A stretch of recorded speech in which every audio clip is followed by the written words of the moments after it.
l'usage de la force qui a été agité par la CEDEAO, en fait, ce n'est pas du fait de la CEDEAO. Vous suivez la chronologie des événements. La CEDEAO a émis un communiqué au moment où on était au stade de tentative de coup d'État et d'aucuns disaient mais qu'est-ce qui arrive à la CEDEAO? Pour le moment, ce n'est pas un coup d'État. Pourquoi il émettait un communiqué comme ça? Brusquement, bizarrement, quand le coup d'État est consommé, la CEDEAO ne dit rien. Elle ne convoque pas son sommet extraordinaire, elle a attendu. Son attente n'est pas fortuite, parce qu'elle attendait le mot d'ordre. Et le mot d'ordre doit venir de la France. Ils attendaient que Macron convoque un conseil de défense et de sécurité nationale en France qui s'est réuni avec un seul mot à l'ordre du jour, la situation du Niger. Le Niger n'est pas voisin même de la France. Le Niger n'est pas un département de la France. En quoi la situation du Niger préoccupe la France tant au point qu'elle soit considérée, cette situation du Niger, comme une crise majeure qui menace les intérêts de la France? Effectivement, ils ont raison. Parce que la France ne peut pas perdre le Niger. Si aujourd'hui la France perd le Niger, d'ici 5 ans, il faut la chercher à la 30e place des puissances économiques.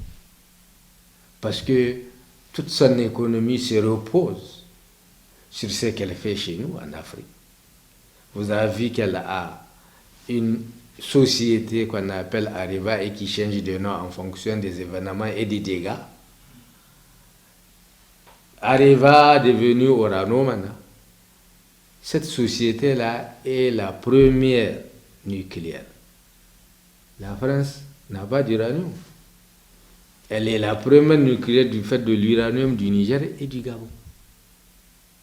Donc, quelqu'un qui n'a pas d'uranium, il fabrique une société qui est la première en termes nucléaires et il quitte le Niger, il a quoi?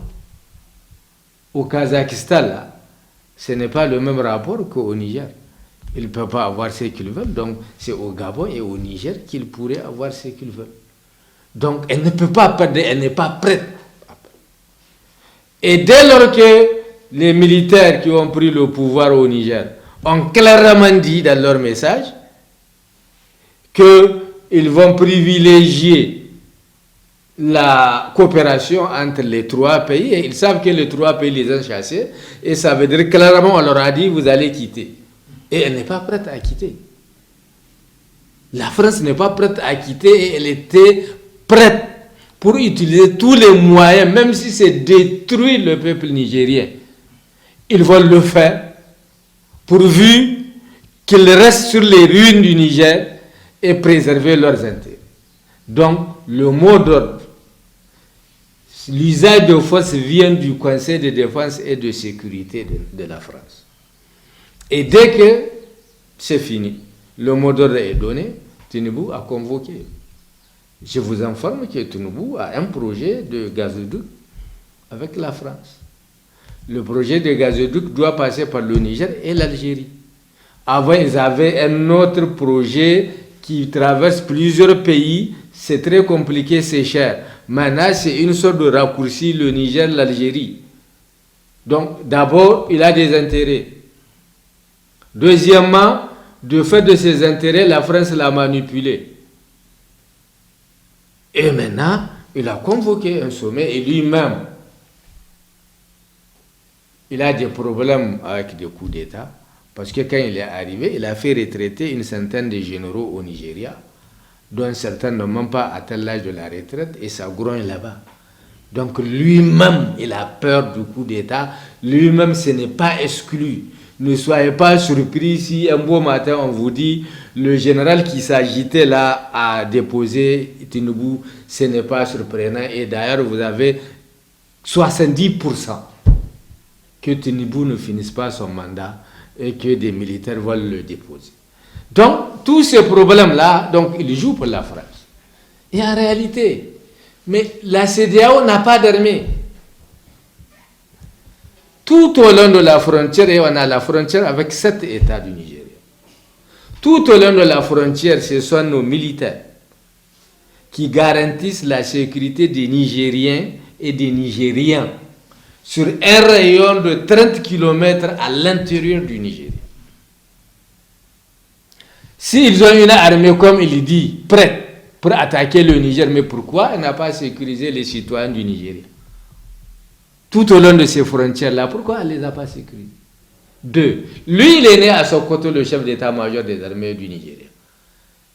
Vous savez, Sokoto et tous les États qui dérivaient de l'ancien État Sokoto,